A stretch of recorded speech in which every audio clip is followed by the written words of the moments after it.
Capítulo 18 de 1 Samuel é uma história de um pai. 2 Samuel, desculpem e me ajudem. Capítulo 18 é a história de um conflito entre pai e filho, Davi e Absalão. E o meu desejo hoje, porque na verdade foi Deus quem me deu essa palavra nesta madrugada. O assunto de hoje era se eu pudesse voltar atrás. Como se Davi estivesse dando uma entrevista para mim, na nossa conversa na madrugada. E eu entrevistei com as 7 perguntas, com as 7 afirmações. E Davi dizia assim, se eu pudesse voltar atrás. Ah, se eu pudesse voltar atrás. O que você já falou, o que eu já falei, o que nós já falamos. Ah, se eu pudesse voltar atrás. Capítulo 18. É um desentendimento de família. Contou Davi o povo que tinha consigo, pôs sobre ele capitães de 1000, capitães de 100. Davi enviou o povo, um terço sob o comando de Joabe, o seu matador, outro terço sob Abisai, o seu leal amigo, e outro terço sobre Joabe, que fazia qualquer coisa por ele. E o outro terço sobre Itaí, podia ser Itaú, o geteu. Disse o rei ao povo, eu também sairei convosco. Respondeu, porém, o povo, não sairás, que se formos obrigados a fugir, não se importarão conosco, nem ainda que metade de nós morra, pois tu vales mais do que 10.000 de nós. Melhor será que da cidade nos preste socorro. Tornou-lhes Davi, o que vos agradar. Tornou-lhes Davi, 2 pontos. O que vos agradar, isso farei. Pôs-se o rei ao lado da porta e o povo saiu a centenas e a milhares. Deu ordem o rei a Joabe, a Abisai e Itaí, dizendo, tratai com brandura o jovem Absalão por amor a mim. Todo o povo ouviu quando o rei dava a ordem a todos os capitães acerca de Absalão. Saiu, pois, o povo do campo a encontrar-se com Israel e deu batalha no bosque de Efraim. Ali foi o povo de Israel batido diante dos servos de Davi. E naquele mesmo dia houve ali grande derrota com a perda de 20.000 homens. Porque aí se estendeu a batalha por toda aquela região e o bosque naquele dia consumiu mais gente do que a espada. Indo Absalão montado no seu mulo, encontrou-se com os homens de Davi. Entretanto o mulo, debaixo de ramos espessos de um carvalho, Absalão, preso neles pela cabeça, ficou pendurado entre o céu e a terra. E o mulo que ele montava passou adiante. Vendo isto, um homem fez saber a Joabe e disse, vi Absalão pendurado num carvalho. Então disse a Joabe ao homem que lhe dissera saber, viste-o? Porque logo não o feriste ali, derrubando-o por terra. E forçoso me seria dar-te 10 moedas de prata e um cinto. Diz, porém, o homem a Joabe, ainda que me passasse nas mãos 1000 moedas de prata, não estenderias a mão contra o filho do rei, pois bem ouvimos que o rei deu ordem a ti, a Abisai e a Itaí, dizendo, guardai-me o jovem Absalão. Se eu tivesse procedido traiçoeiramente contra a vida dele, nada disso se esconderia ao rei, e tu mesmo te oporias. Então disse Joabe, não devo perder tempo contigo. Tomou 3 dardos e traspassou com ele o coração de Absalão, estando ele ainda vivo no meio do carvalho. Cercou-no 10 jovens que levaram as armas de Joabe e feriram a Absalão e o mataram. Então tocou Joabe a trombeta, e o povo voltou-se de perseguir a Israel, porque Joabe deteve o povo. Levaram Absalão e o lançaram no bosque, numa grande cova, e levantaram sobre ele um muito grande montão de pedras. Todo Israel fugiu, cada um para sua casa. Ora, Absalão quando ainda vivia, levantara para si uma coluna que estava no vale do rei, porque dizia, filho nenhum tenho para conservar a memória do meu nome, e deu ao seu próprio nome a coluna, pelo que até hoje se chama coluna de um monumento a Absalão. Então disse Aimás, filho de Zadok, deixe-me correr para dar a notícia do rei. A notícia vai, versículo de número 29. O rei pergunta quando o cara chega, esse Aimás aqui, chega, e o rei perguntou: vai bem o jovem Absalão? Respondeu Aimás: eu vi um grande alvoroço quando Joabe mandou o seu servo, o rei, ó rei, porém não sei o que era. Disse o rei: põe-te ao lado e espera aqui. Ele, pois, esperou. Chegou o etíope e disse: boas novas, rei. Meu senhor, hoje o Senhor te vingou do poder de todos que se levantaram contra ti. Então disse o rei ao etíope: vai bem o jovem Salomão? Vai bem o jovem Absalão? Respondeu o etíope: sejam como aqueles os inimigos do rei, meu senhor, e todos os que se levantam contra ti para o mal. Então o rei, profundamente comovido, subiu à sala que estava por cima da porta e chorou. E andando dizia: meu filho Absalão, meu filho Absalão, quem me dera que eu morrera por ti. Absalão, meu filho, quisera que eu tivesse morrido em teu lugar. Meu filho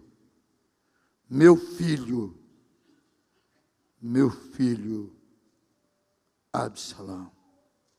Ó Deus, aqui está a tua palavra. Ela me incomodou essa noite inteira. Tu sabes como tudo veio. E tu sabes como tudo está na minha cabeça. Ajuda-me a passar para os meus irmãos, particularmente para os pais, os futuros pais, os líderes dessa igreja, que são pais espirituais, de tanta gente, para que, se pudéssemos voltar atrás, consertássemos as coisas que, por descuido, nós acabamos fazendo. Perdoa os nossos pecados, perdoa as nossas falhas, perdoe, Senhor, no nome de Jesus. Amém. Amém. Podem sentar, por favor. Vou me permitir ter um papel na mão, meus apontamentos, para eu poder andar. E se eu não conseguir ler o que eu escrevo, eu chamo o pastor Ernesto, porque ele lê as minhas psicografias. Como que essa mensagem surgiu? Num misturado de coisas, depois de um casamento ontem à noite, assim, muito familiar, muito gostoso. O noivo era um menino lindo, é um moço lindo, agora é um marido lindo. A menina, o nome justifica, chama-se Angélica, era angelical. Mas o menino loiro, alto, de cabelos claros, por 2 ou 3 vezes eu cheguei a ver o Cláudio, meu filho, porque mais ou menos naquela idade ele casou-se a primeira vez, mais ou menos, 24 anos, 23, 24 anos. Fiquei um pouco emocionado, mesmo que eu tenha aprendido de uns tempos para cá a controlar minhas emoções em público, o que eu não gosto, porque eu gosto de chorar. Quando eu quero chorar, e não tenho que reter o meu choro por nada. Outro assunto também foi que nessa semana nós sepultamos um jovem que vem aqui às terças-feiras, procurando libertação, porque o culto terça-feira de libertação, amarrado pelas drogas, e não conseguiu vencê-las, e encontraram ele numa vala morto. Um jovem também de pouco mais de 20 anos, desgraçadamente destruído pelo poder da droga, pelo poder do pecado, pelo poder dessa sociedade hoje cada vez mais permissiva e destrutiva e facilitadora de desgraças. A sociedade hoje facilita.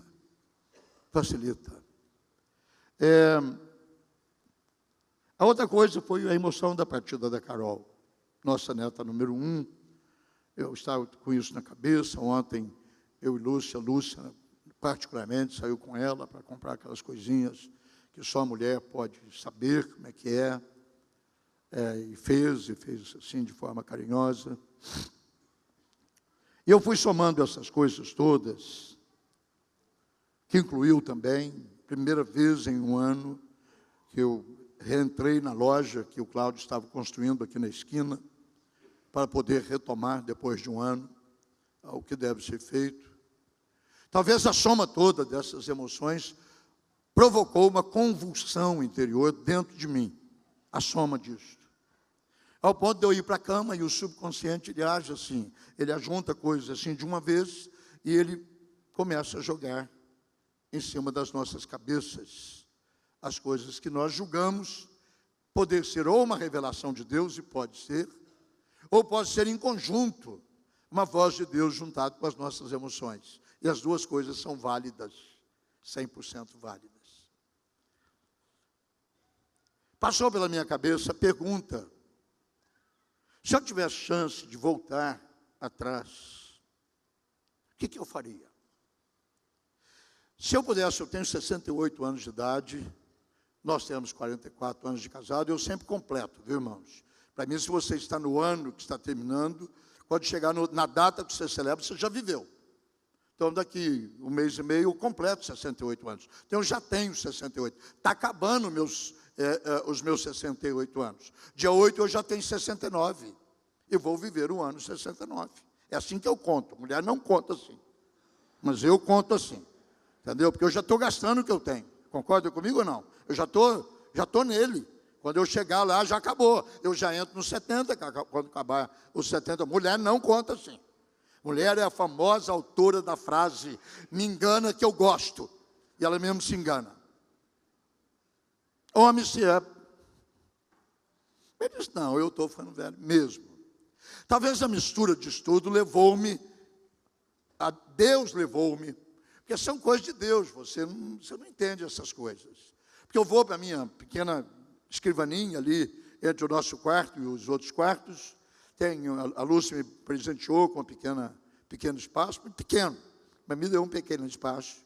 E eu abri minha Bíblia e abriu exatamente nesse capítulo, 2 Samuel capítulo 18. Bum! Absalão, bum! O mais conflitoso relacionamento de um pai com filho da história. E eu decidi entrevistar Davi. Fiz 7 perguntas para Davi. Davi, seu filho está sepultado. Você está chegando já perto da morte. Se você tivesse chance de voltar atrás, Davi, diga-me algumas coisas que você faria para ter evitado a tragédia que acabou de abater na sua família, e você ter seu filho assassinado pelos seus melhores amigos, o trio da segurança de Davi, os seus jagunços, mas também os seus amigos. O que você faria, Davi, para evitar o que aconteceu? O que você faria, Davi? Eu estou entrevistando Davi na madrugada. Aí eu deitava, meia hora, acordava, acendia a luz, olhava o relógio. Cada meia hora eu acordei de 4 às 8, 7h30. E claro que a minha mulher achava maravilhoso. Aquela única vez que você levanta à noite, depois de 50, porque depois de 50 tem que levantar pelo menos uma vez para a noite, para ir em algum lugar da casa. Pode ser a geladeira também, viu, irmão? Não pense que é só aquele lugar, não. Mas normalmente aquele lugar já incomoda a esposa. Né? Precisa de arrumar uma luzinha, assim, igual de avião, as luzinhas que ponteiam o caminho. Eu comecei a entrevistar Davi. Eu quero falar para vocês da entrevista que eu tive com Davi essa madrugada. Eu perguntei para Davi: Davi, se você pudesse voltar atrás, o que você faria? Ele me disse: eu daria mais tempo para cada um dos meus filhos individualmente. Davi tinha muitos filhos, contados e espúrios. Mas os contados, pelo menos, com quem ele tinha contato, ele não tinha relação com nenhum filho, Davi. Davi é o famoso pai solitário e tão ocupado e com a agenda tão cheia que ele nunca tem tempo para o filho. Então ele tenta tratar o filho na chamada lei da compensação, dá presentes.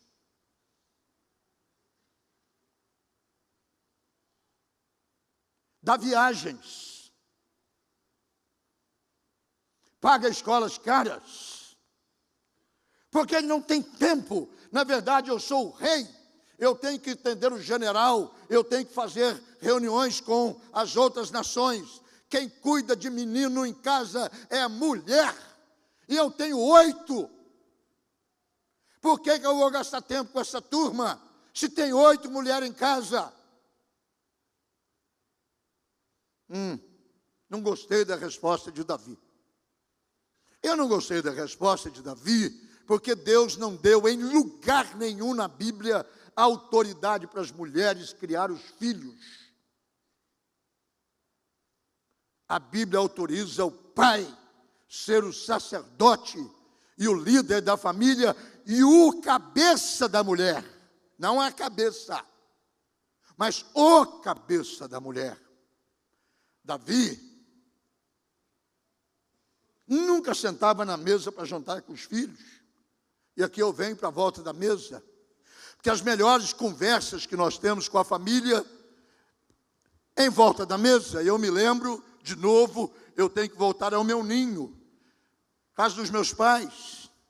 Não tínhamos televisão, graças a Deus, a televisão chegou lá só em 1970. Eu estou falando até o ano 60, que eu saí de lá em 61. Eu tinha 15 anos. Toda tarde, todo mundo em casa, e não éramos pouco, eram 7 irmãos, papai e mamãe 9, vovô 10, titião 11, e sempre tinha um cara lá em casa comendo, porque como o material que eu estou preparando, o autor do material que eu estou preparando diz que quando você pôr a mesa, sempre põe um prato a mais, porque pode chegar alguém. Bom, né, pastor Tom? Aquele estilo da tua mãe, estive lá agora, mesa posta. Eu cheguei lá, 4 da tarde, mesa posta, queijo de coalho, tiriri, tcharará, comida boa do Nordeste. Em casa, toda noite tinha mesa posta. Não muita comida chique, à noite normalmente era sopa, polenta e carne moída.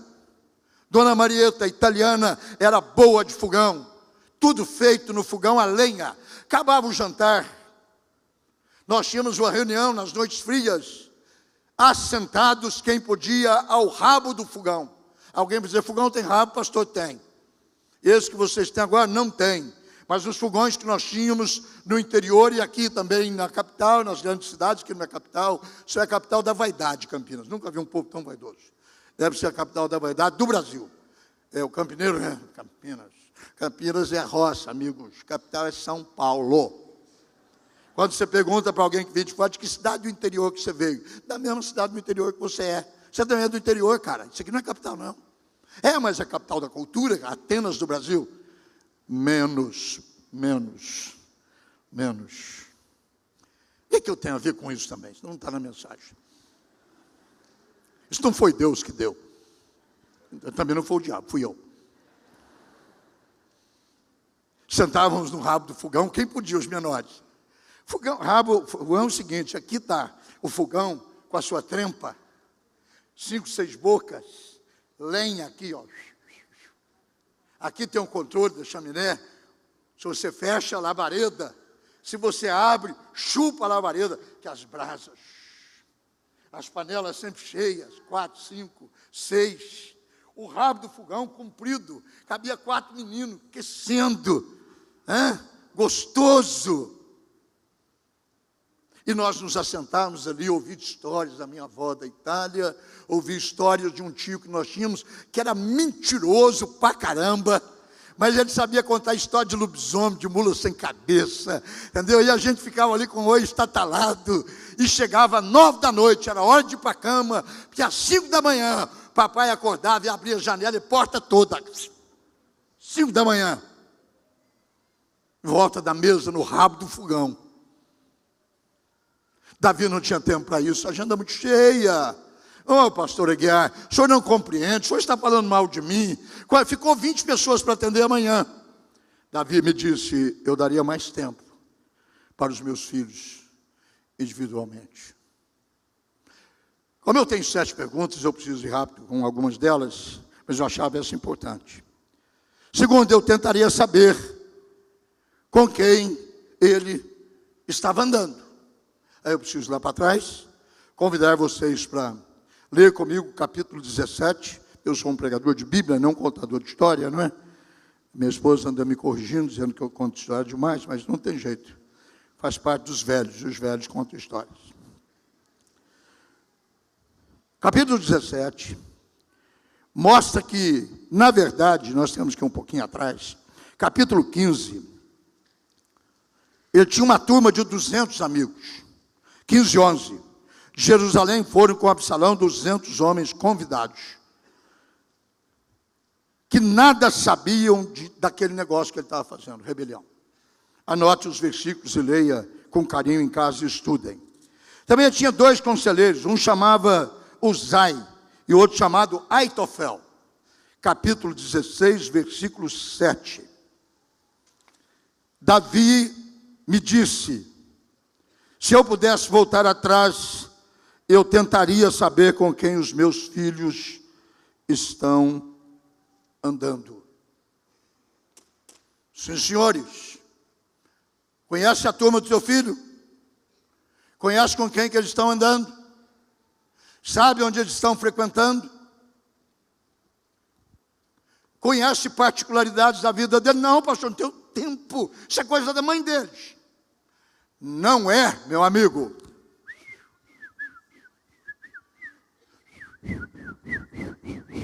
É sua. É sua. Você tem que saber com quem seus filhos estão saindo, qual é a turma dele. E se não tem gente adulta, safada, misturando com eles e dando mau exemplo, e você tira os teus filhos da influência dessas pessoas. Não deixe os seus filhos andar com gente ruim. Esse Aitofel não presta tanto, que como no plano dele não funciona, ele suicida. Leia a tua Bíblia. Os covardes suicidam, os traidores suicidam. Suicídio não é o plano de Deus para nada, é fuga de covarde. Ah, pastor, se eu pudesse, eu teria convidado a turma do meu filho dormir lá em casa uma sexta-feira, porque é a noite do Happy Day, é o Happy Day. Não posso pular muito, a perna não aguenta. Sexta é a noite da turma, 4 da manhã, 5 da manhã. Com quem teus filhos estão andando, cara? Aonde teus filhos estão dormindo, cara? Com quem que as suas filhas estão andando, cara? Os pais bonitões aqui, muitos de nós já somos avós, não tem jeito de voltar atrás, mas você tem. Davi me disse: eu tentaria conhecer com quem que os meus filhos estão andando. Essa turma do Aitofel não presta, hein? E aqueles 200 que andavam com eles, nem sabia do negócio que ele estava planejando. É os Maria, vai com as outras. Está assim, ó. Se fulano bebe, eu bebo também. Se fulano fuma, eu fumo também. Se fulano transa, eu transo também. Se o fulano vai, eu vou também. E você, Maria, vai com as outras.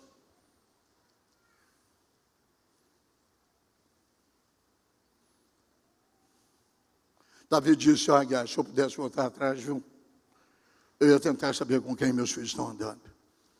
E se fosse preciso, depois da meia-noite, eu ia buscar eles onde eles estivessem. Num período que um dos meus 3 passaram por um letão, um dia disse que ia numa balada. Eu falei: posso ir com você? Não, claro que não. Não é lugar para o senhor. Se não é lugar para mim, não é para você também. Acabou. E eu vou.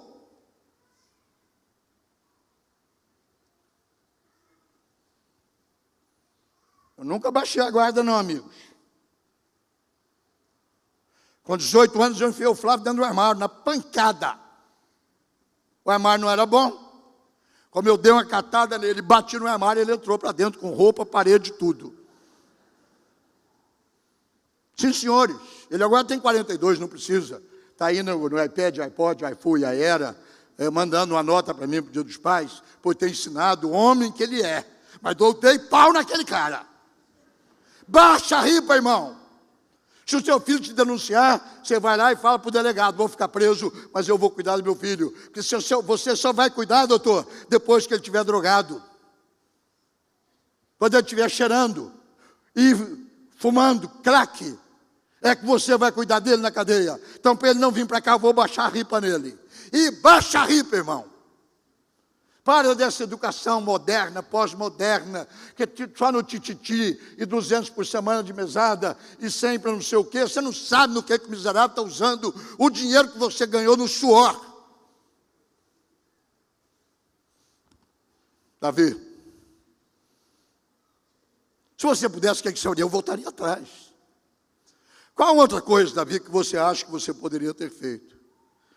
Eu tentaria, terceiro, controlar os seus ímpetos megalomaníacos. Trocando em miúdo, eu teria que controlar a sua mania de grandeza. Absalão tinha uma obsessão por poder. Ele era o mais bonito do país, diz a Bíblia.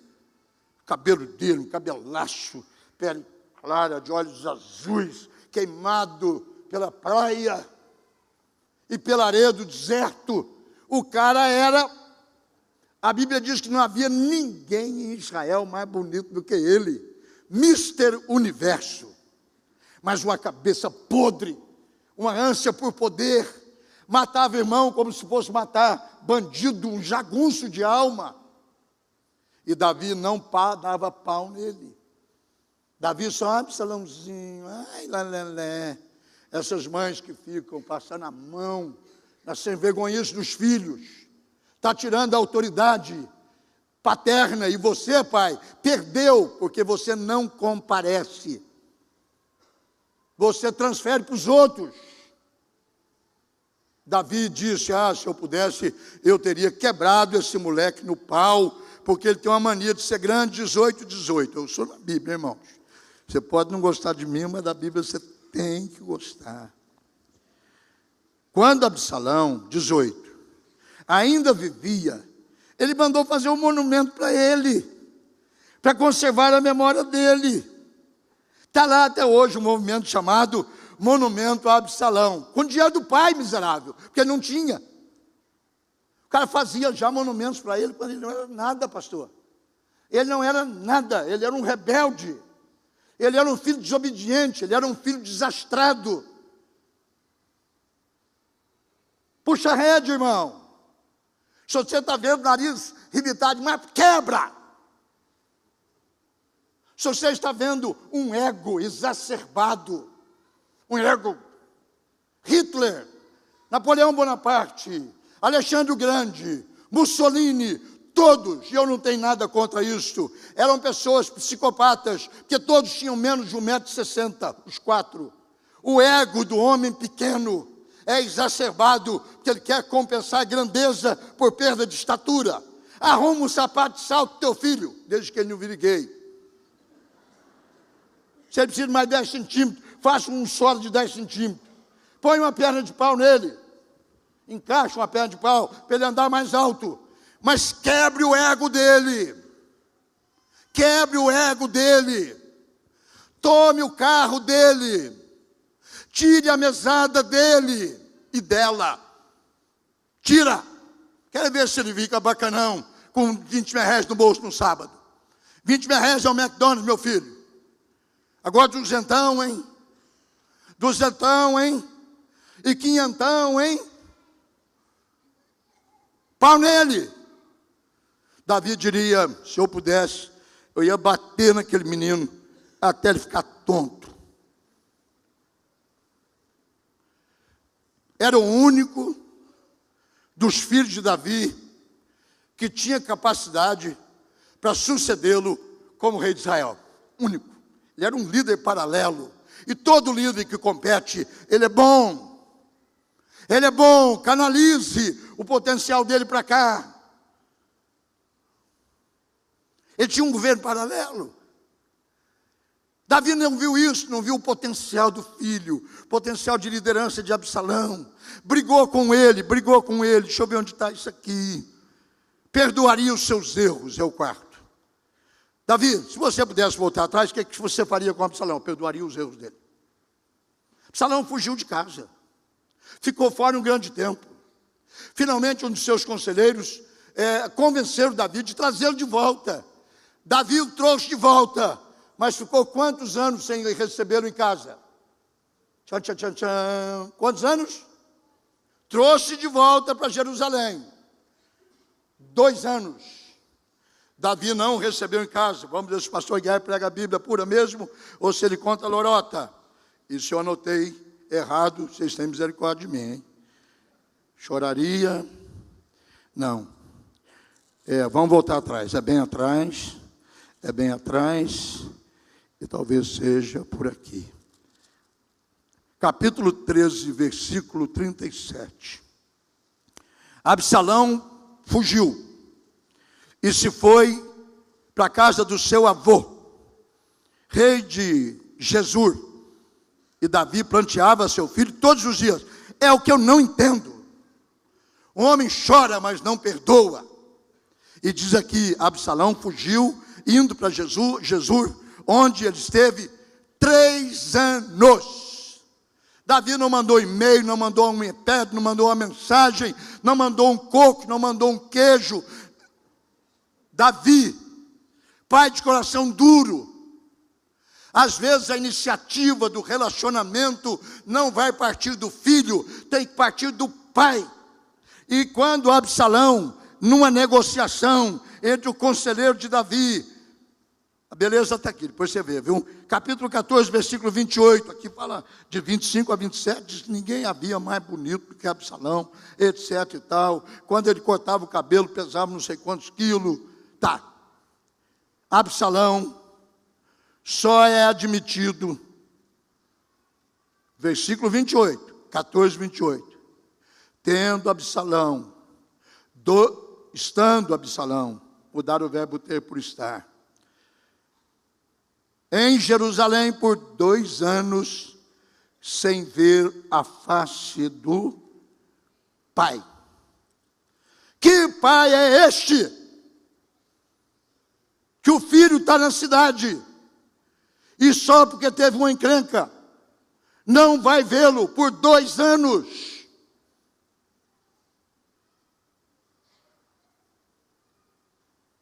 Que pai é este? Ídolo para o povo, um demônio dentro de casa, está assim de pai assim, está assim de pastor assim, na frente do público é o show, mas com a porta fechada, o bicho pega. Meus filhos estão aqui, nesta igreja comigo sempre, sabem que o homem que eu sou aqui, eu sou em casa. Meu genro sabe disso, convive em casa já há 6 anos. Ele sabe disso, que não tem 2 caras. Que pai é este, que o filho está na mesma cidade, e não abre a porta e diz, filho, vem jantar em casa, filho, vem ver seus irmãos, filho, não tenho tempo, estou muito ocupado, sou muito popular, a imprensa está atrás de mim. Absalão, Absalão,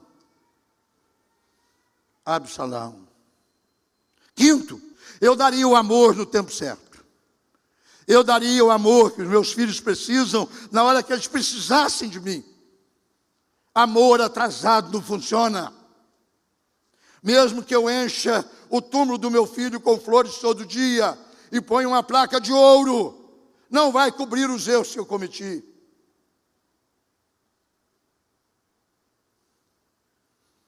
Versículo 29, 18, 29.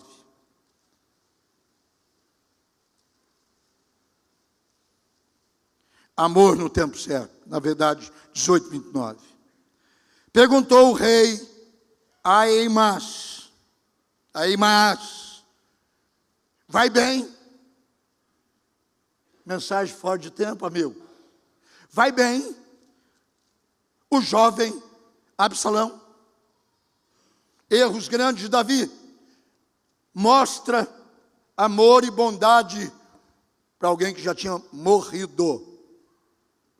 E não esqueceu também que o seu filho já não era jovem. Aceite a maturidade do seu filho. E quando ele virar homem, trate-o como homem e não como moleque. Como é que está o menino Absalão? Absalão já tinha 40 anos, por aí ou mais. Já era pai de 3 filhos.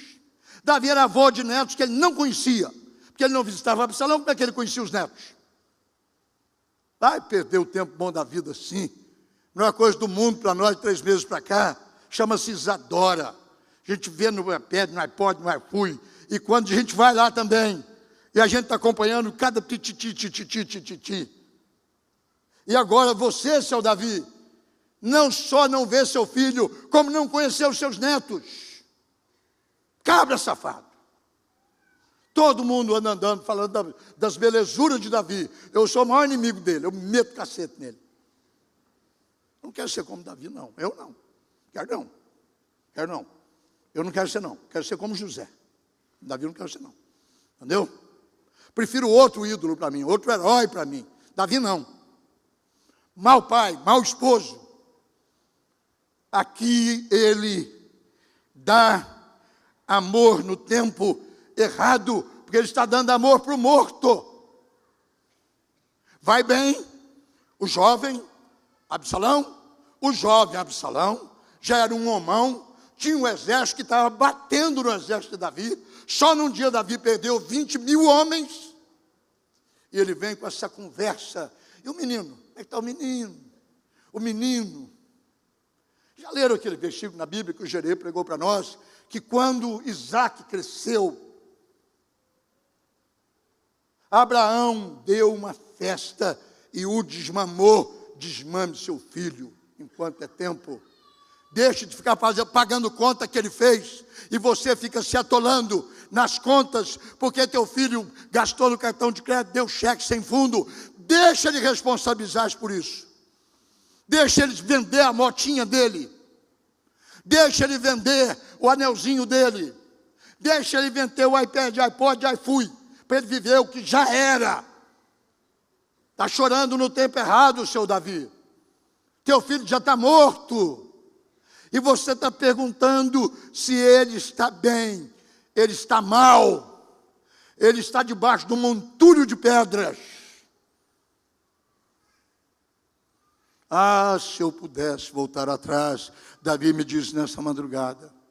Aguiar, se eu pudesse voltar atrás, eu daria amor para o meu filho no tempo certo. Absalão criou aí, as pregadas cuidavam dele, as babás cuidavam deles. Foi matriculado numa escola trilingüe, para ele poder saber falar grego, hebraico e aramaico. E ele foi criado aqui no latim também. E nós pagamos as melhores escolas para ele, mas ele nunca dormiu com cara. Ele nunca brincou com o menino. Ele nunca teve tempo para bater bola com ele. Ele nunca teve tempo, está ocupado demais. Os homens ocupados demais estão perdendo suas famílias. Quanto mais rico, mais divórcio. Quanto mais dinheiro, mais família desgraçada. Porque os Davis abundam, multiplicam, proliferam, e as famílias crescendo, criando playboyzinhos, patricinhas, tupidos de dinheiro, compensam com dinheiro o que não pode substituir a presença, o amor, a correção. Quebra no pau. Não tem esse negócio de pau que nasce torto, não tem jeito. Morre todo, desentorta, sim senhor. Jesus pode. E a vara ajuda. Já que é o sangue que entra, abre um pouco de sangue para o sangue de Jesus entrar no sangue. Quem sabe a coisa funciona. 6º lugar, porque eu estou na hora. Choraria junto, ele me disse. Se você pudesse voltar atrás, Davi, o que você faria? Ele disse, eu choraria junto com ele nos seus momentos de crise, para não chorar depois. Às vezes nós não choramos com os nossos filhos. Às vezes nós não carregamos os fardos dos nossos filhos quando eles falharam, e todos falharam. Todos falharam, que todos nós falhamos. Não tem ninguém aqui que é Maria concebida sem pecado. Termo bem católico romano, que é a doutrina católica que Maria nasceu sem o pecado original. Por isso que a chama de Maria concebida sem pecado. Todos nós não temos o síndrome de Maria concebida sem pecado. Todos nós erramos, uns mais, outros menos, mas todos nós fizemos as nossas. É a hora do filho chorar, do pai chorar com o filho. Chore agora, para não chorar depois na grade da cadeia. Chore agora, para não chorar depois na clínica de recuperação de drogado. Chore agora, para não ter um filho levantando contra você dentro da sua própria casa, planejando a sua própria morte. Foi o que Absalão fez, tramou a morte do próprio pai. Deitou com as mulheres dele, isso é, promiscuiu a família do seu pai, dormindo com as suas concubinas, que era permitido naquela época. Davi tinha 8 esposas, fora a filial sucursal. Absalão deitou com as mulheres do pai, para provocá-lo, porque uma pessoa mal amada, ela torna-se uma pessoa amarga e vingativa, e ela vai bater onde mais dói em você. Onde mais dói, ela bate.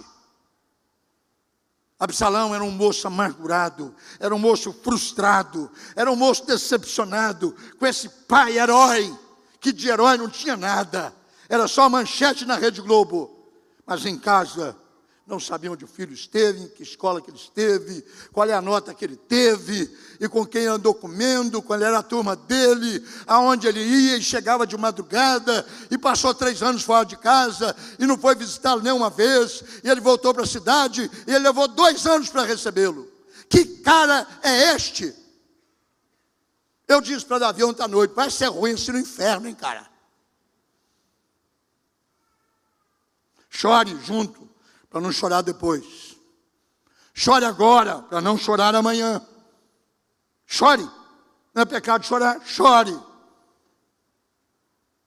Mas não vai chorar depois. Você na hora certa compareceu. Não é mais difícil se você estava lá. Você cobriu as contas dos seus filhos? Sim. Não foram irresponsáveis. Você ajudou tua filha no momento certo? Você estava lá. Você não é onipresente, mas você é presente. Você ajudou teu neto, porque ele precisava estudar, ele não tinha grana, investa nele. Ele quer voar, põe asas na...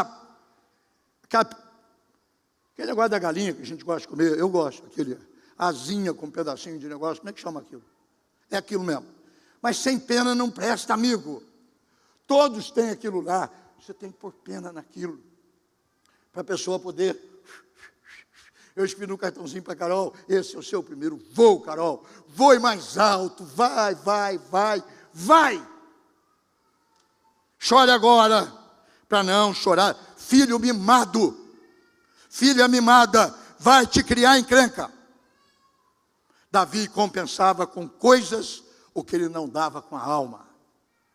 A alma de Davi estava na nação. A alma de Davi estava na guerra. A alma de Davi estava na política, mas a alma de Davi não estava na família. Nunca esteve. Em momento nenhum esteve. Estava na grana, na guerra, na política e nos acertos para tornar-se o maior rei da história e o pior pai da Bíblia. Último lugar.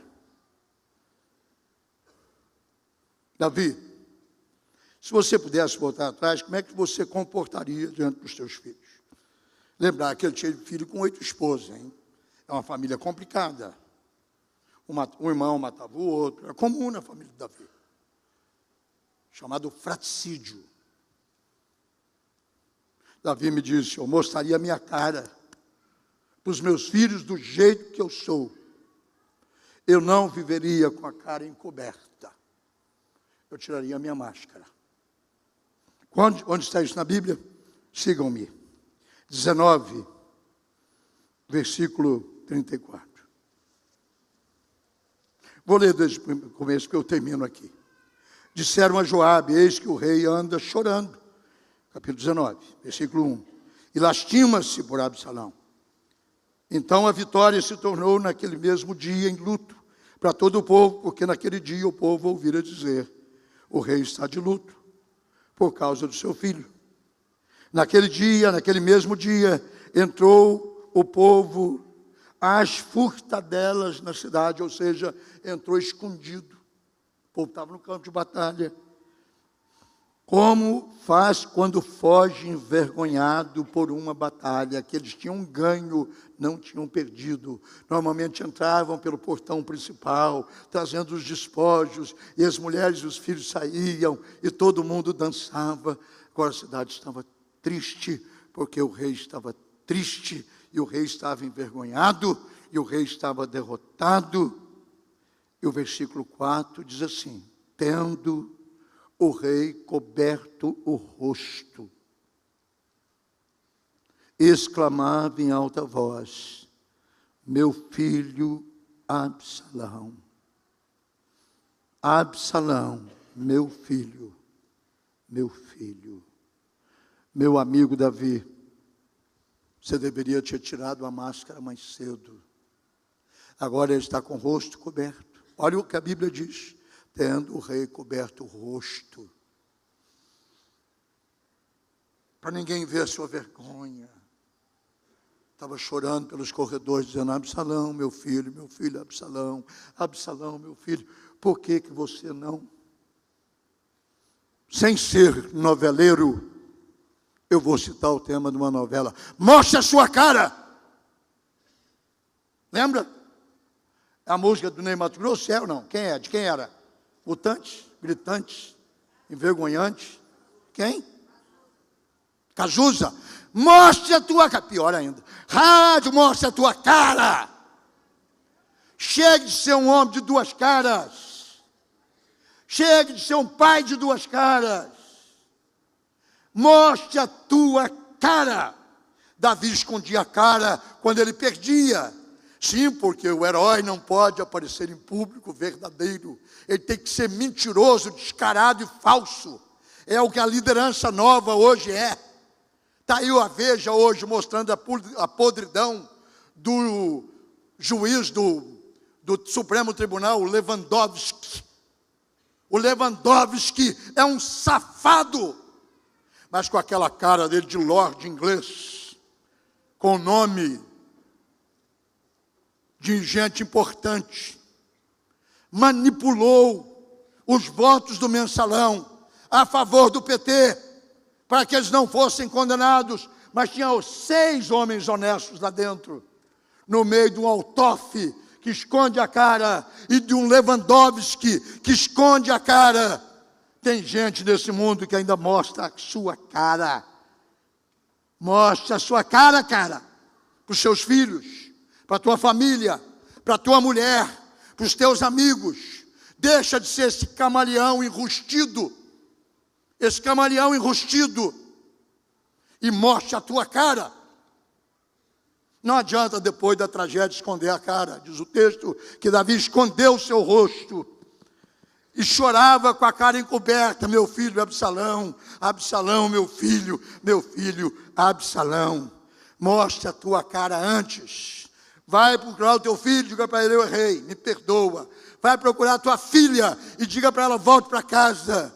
Eu reuni com uma família hoje a semana passada, sei lá, eu reúno com tanta gente. Era uma reunião familiar. Primeira coisa que um dos membros da família disse assim: quero dizer para o senhor que a menina não está grávida. Eu disse assim: se tivesse. Se ela tivesse, agora é a hora dela precisar do pai. Se ela tivesse, é a hora de arrumar as coisas. Sim, só quero dizer para o senhor que ela não está grávida. E daí? Quer dizer que sua filha fica grávida, você manda ela para o Itatinga? Quer dizer que sua filha fica grávida, você manda fazer aborto? Que cara é essa, cara? Tira essa pano da cara. Davi, tira, destampa a tua cara, Davi. Diga para a nação: eu fracassei. Diga para a nação: ele era um ídolo. O problema dos ídolos e dos mitos é que eles gostam de ouvir isso aqui, ó. Gostam de ouvir elogio. Não sei se os senhores notaram, no capítulo 18, versículo 3, ele falou: eu vou sair também para guerrear com vocês. Responderam para ele: não sairás, porque se formos obrigados a fugir, não se importarão conosco, nem ainda que metade de nós morra, pois tu, como líder gosta de ouvir isso, gente, como gente ególatra, como gente que está buscando fama, gosta de ouvir isso aqui. Olha o que disseram para ele: Davi, você vale mais do que 10.000 de nós. Sabe o que ele disse? O personagem do Jô Soares: sois rei, eu sou rei, rei. Davi é o rei. Davi urrou de lágrimas, porque ele não soube mostrar a sua cara. Sai do armário, meu irmão. Está na moda sair do armário. Sai do armário. E seja o pai que deve ser. Sai do armário, meu irmão. E seja o marido que deve ser. Sai do armário, meu irmão. E seja o avô que você deve ser. Porque é o melhor tempo da sua vida é ser avô. O resto não vale mais nada. Os filhos estão tudo grandes, não precisa mais da gente. E os netos estão tudo aí. Para a gente chorar juntos, como eu estou fazendo com a Carol, e celebrar juntos com ela o sonho do seu pai, que ele não pôde fazer, ela está fazendo. Davi pediu que eu tirasse ele do ar, porque ele estava muito estafado. Eu acho que eu vou dar uma outra oportunidade para o Davi, para ele se redimir. Qualquer domingo desse eu venho com uma outra entrevista que eu tenha feito com ele. Talvez dizendo respostas certas de Davi para momentos difíceis da vida. Mas hoje o assunto foi, eu nem sei qual. Se eu pudesse voltar atrás. Se eu pudesse voltar atrás. Meio-dia. Vamos ficar em pé. Não tem apelo, hein? Porque se tivesse, eu seria o primeiro a vir para cá. Seria o primeiro a vir para cá. Porque se eu pudesse voltar atrás, eu não faria umas coisas que eu fiz. Eu não faria umas coisas que eu fiz. Mas você pode voltar para casa, depois pode comprar essa fita. Põe no teu carro, escute. Vista a carapuça, sem dó. Sem dó, hein, chefe? Sem dó, hein, chefe? Sem dó. Senhora também, dona Maria. A senhora também é uma davídica aqui também. Que a senhora é a mãe do pecado, é a mãe do problema. Entendeu? O pai puxa e você solta. O pai morde e você assopra. O pai corrige e você diz: seu pai é assim mesmo, é um temperamental. Ele é um descontrolado. Abra teu olho, hein? Cascavel morde por trás. Não crie feras em casa. E nem solte as tuas feras. Mas mostre a tua cara. Sem cortina. Sem hipocrisia. O show, dizem os teatrólogos, não pode parar. O show pode parar. Deixe de dar show. Deixe de fazer espetáculo que você não é. E que você não é. Porque você não é. Porque 3 pessoas sabem quem você é. Deus, o diabo e você. Os 3 têm a chave da tua caixa preta. E você sabe quem você é. Por mais que você se apresente de outro jeito, um dia a tua caixa preta vai ser aberta, cara. E o dia que ela for, eu queria entrevistar você. O que você mudaria na sua vida? Se você tivesse a oportunidade de voltar atrás, eu falei com relação a um filho, mas daria uma novela dos problemas de Davi com todos os seus filhos. E com toda a sua família. E com todas as suas mulheres, para quem teve 8, miserável. Uma só. Derruba o cabelo de qualquer homem. E o cara arruma logo 8. Fora um monte de gente que batia na porta dele toda noite. Você tem resposta para as suas perguntas? Eu não tenho. Mas eu tenho para as minhas. Eu quero melhorar. Tá bem? Vamos orar? Senhor, te agradecemos. No nome do Senhor Jesus, pela tua palavra que foi pregada aqui hoje, foi ministrada aqui hoje e colocada diante de nós. Pedimos que o Senhor nos abençoe e nos ajude. E ponha sobre nós a tua graça e levante sobre nós a luz do seu rosto.